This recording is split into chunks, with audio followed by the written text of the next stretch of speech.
इस्लामाबाद में मीडिया के हफ़्तेवार ब्रीफिंग ॾींदे परॾेही खाते तर्जुमान नफ़ी ज़करिया चयो त दहशतगर्दी समूरनि मुल्कनि लाइ गॾियल मसइलो आहे, तंहिं करे मुतहद थी दहशतगर्दनि खे शिकस्त ॾियणी पवंदी। हुन चयो त पाक फ़ौज अमरीकी ॻुझी ॼाण जे बुनियाद ते कैनेडियन शहरनि खे बाज़ाइब करायो, समूरनि परॾेहिनि खे अफ़गानिस्तान मां अगवा कयो वियो।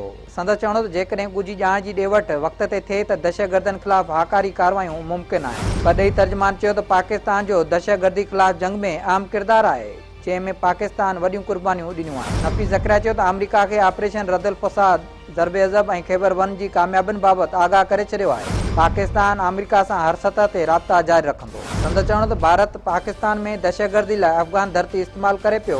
अफ़गानिस्तान में भारत जो किरदारु खिते जे इस्तेहकाम लाइ ख़तरनाक आहे। नफ़ी ज़करिया चयो त पाकिस्तान अफ़गानिस्तान में अमुन ऐं इस्तेहकाम जो ख़्वाहिशमंद आहे। हू अफ़गान अमुन लाइ हर क़िस्म जो किरदारु अदा कंदा रहंदा। संदन एजेंडा गॾियल दुश्मन खे शिकस्त ॾियणी आहे। परॾेही तर्जुमान चयो त वालर कश्मीर में गुमनाम क़बरुनि वारे मामले भारतीय असुल चहिरे खे वाइखो करे छॾियो, जॾहिं त इंसानी हक़नि जी भञकड़नि ते आलमी बिरादरी जी ख़ामोशी मायूस कंदड़ आहे।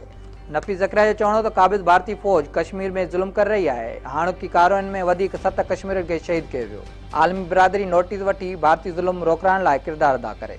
परॾेही खाते तर्जुमान नफ़ी ज़करिया चयो त अमरीका जो आला सतही वफ़द पाकिस्तान जे दौरे ते आयल आहे। वफ़द परॾेही वज़ीर ऐं सेक्रेटरी समेत ॿियनि सां मुलाक़ातूं कयूं।